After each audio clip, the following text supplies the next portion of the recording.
ফুটবলে সেরাদের সেরা Leo Messi তা এক বাক্যে সবাই স্বীকার করে নেবে। তবে মেসি নিজেকে সেরা মানতেন না। পেনাল্টিতে নিজের থেকে সেরা হিসেবে লিও মনে করেন নেইমারকে, আর তাই তো নেইমারের থেকে পেনাল্টিতে সেরা হওয়ার শিক্ষা নিতেন মেসি।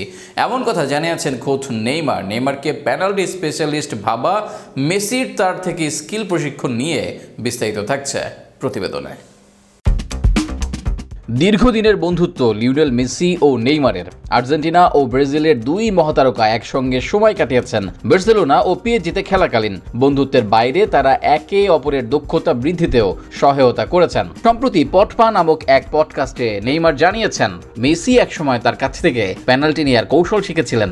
ব্রাজিলিয়ান ফরওয়ার্ড বলেন, আমি মেসিকে পেনাল্টি নেওয়ার ব্যাপারে সাহায্য করেছি। সে আমাকে জিজ্ঞেস করেছিল, তুমি কিভাবে এমন পেনাল্টি নাও।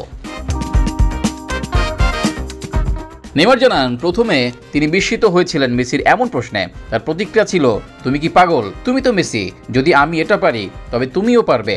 এরপর নেইমার তাকে পেনাল্টির কৌশল শেখান, যা মেসি অনুশীলনের সময় প্রয়োগ করতেন। ট্রান্সফার মার্কেটের পরিসংখ্যান বলছে নেইমার এখন পর্যন্ত 106টি পেনাল্টি নিয়ে 88তে গোল করেছেন, মিস করেছেন 18টি। আর মেসি 142 পেনাল্টি নিয়ে 111টি গোল করেছেন, মিস করেছেন 31টি। ক্যারিয়ারের শুরুর দিকে মেসি পেনাল্টি মিস করতেন বেশি, যার মধ্যে 2016 কোপা আমেরিকার ফাইনালে টাই ব্রেকারে তার ব্যর্থতাও উল্লেখযোগ্য। তবে ক্যারিয়ারের পরের দিকে স্পট কিকে উন্নতি করেন মেসি। নেইমারের পরামর্শ হয়তো ভূমিকা রেখেছিল। বিশ্বের অন্যতম সেরা ফুটবলার হয়েও মেসির শেখার ক্ষুধাই তাকে আরও বড় করে তুলেছে।